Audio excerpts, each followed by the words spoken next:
తెలంగాణలో మోడీ పర్యటన, వేములవాడ, వరంగల్లో ప్రచారం.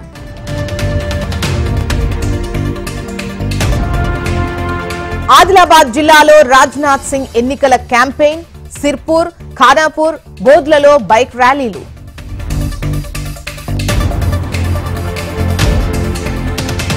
రాహుల్, ప్రియాంక తెలంగాణ పర్యటన ఖరారు. 3 రోజుల పాటు వేర్వేరుగా రోడ్ షోలు, ఎన్నికల ప్రచార సభలు.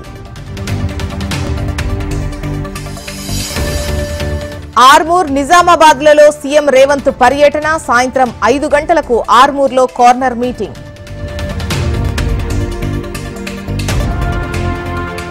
నేడు సంగారెడ్డిలో కేసీఆర్ ఎన్నికల ప్రచారం.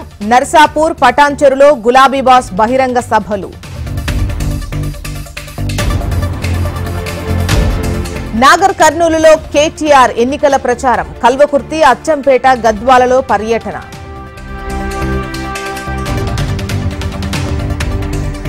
పోస్టల్ బ్యాలెట్ కు మరో రోజు గడువు పొడిగింపు. ఇవాళ రేపు vote వేసుకోవచ్చన్న EC.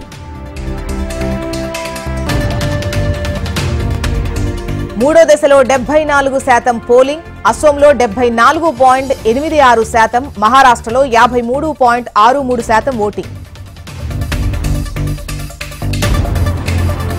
Input subsidy నిలిపివేతపై AP హైకోర్టులో అత్యవసర పిటిషన్పై విచారణ చేపట్టిన ధర్మాసనం. మే 9కి విచారణ వాయిదా. తెలంగాణ ప్రభుత్వానికి షాక్ ఇచ్చిన ఈసీ. రైతు భరోసా చెల్లింపులపై ఆంక్షలు విధించిన ఎన్నికల కమిషన్.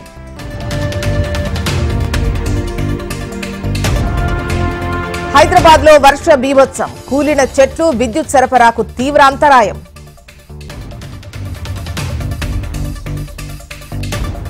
మరో 4 రోజుల పాటు భారీ వర్షాలు. ప్రజలు అప్రమత్తంగా ఉండాలని అధికారుల సూచన. ఎడ్సెట్ దరఖాస్తు గడువు పొడిగింపు. మే 10 వరకు ఆన్లైన్లో దరఖాస్తుకు అవకాశం. ఈ నెల 10 నుంచి చార్ధామ్ యాత్ర ప్రారంభం. ఇవాల్టి నుంచి ఆఫ్లైన్ రిజిస్ట్రేషన్ల ప్రారంభం. ఎమ్మెల్సీ కవిత జ్యుడిషియల్ కస్టడీ పొడిగింపు. మే 14 వరకు కస్టడీ పొడిగించిన రౌస్ అవెన్యూ కోర్టు. లిక్కర్ కేసులో కేజ్రీవాల్ కు కస్టడీ పొడిగింపు. మే 20 వరకు కస్టడీ పొడిగించిన రౌస్ అవెన్యూ కోర్టు.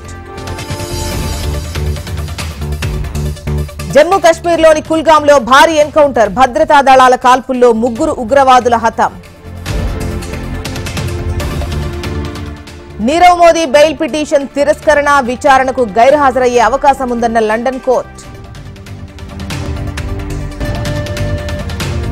రష్యా అధ్యక్షుడిగా 5వసారి పుతిన్ ప్రమాణ స్వీకారం. 2030 వరకు పదవిలో ఉండే అవకాశం. తిరుమలలో భక్తుల రద్దీ సాధారణం. శ్రీవారి దర్శనానికి 8 గంటల సమయం. మళ్లీ పెరిగిన బంగారం ధర. 24 క్యారెట్ల బంగారం 72,540 రూపాయలు. ఐపీఎల్లో నేడు హైదరాబాద్ వర్సెస్ లక్నో.